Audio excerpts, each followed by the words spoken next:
Cambodian groups are asking the government to stop the controlled flooding of their villages as a hydroelectric dam goes into operation. The floodgates of the lower Sah Ponh 2 hydropower dam are being closed, and water levels are rising in Stung Treng province. In time, many villages will be underwater. The villages are in eastern Cambodia near a river that flows into the Mekong, one of Southeast Asia's longest rivers. Government officials have urged people living in the area to move to new homes set up for them. Many people have already accepted compensation plans, but about 143 families remain. They say they want to stay where they have lived for generations.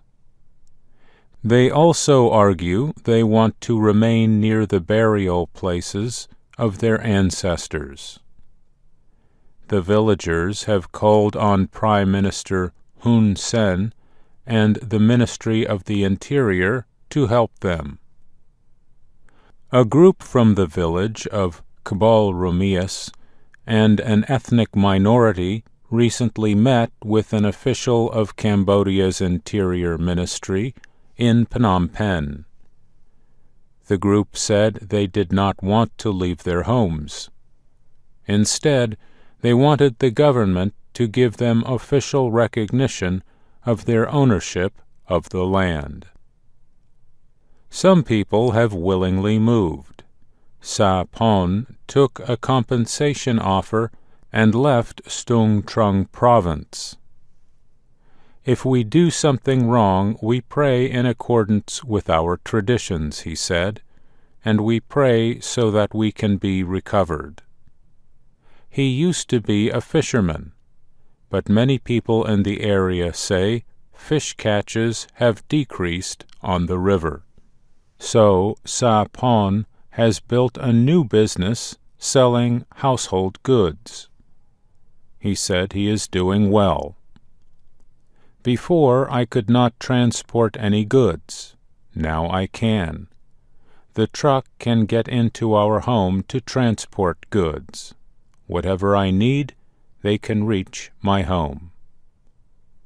But not everyone from the flooding villages is happy about having to move.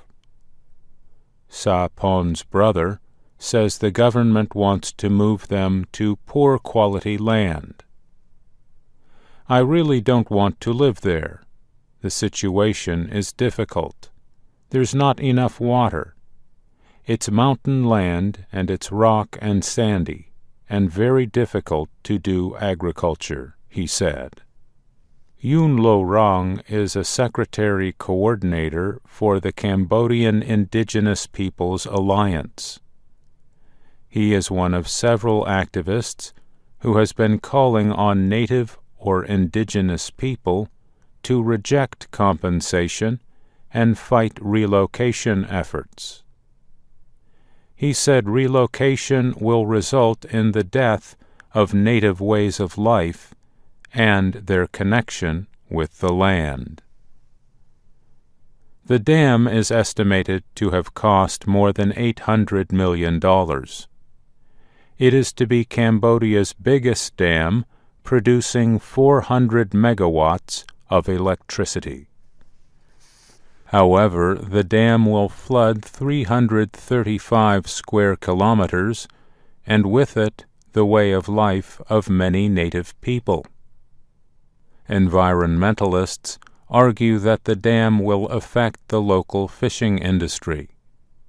A report published in the Proceedings of the National Academy of Sciences in 2012 warns of a drop in fish stocks. It says the Mekong River will lose more than 9% of its fisheries because of the lower Sah Ponh 2 dam. An environmental study sought by the developer of the dam and approved by Cambodia's government, also found problems. In 2010, it said that fish populations would be severely hurt because the dam would block migratory species of fish.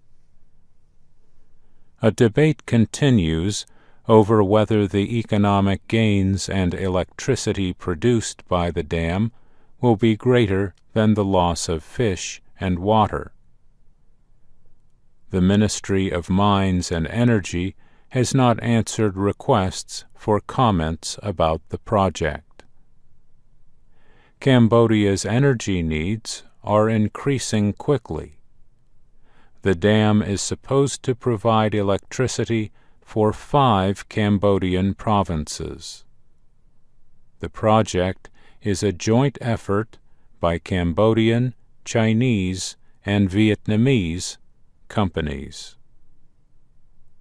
I'm Mario Ritter.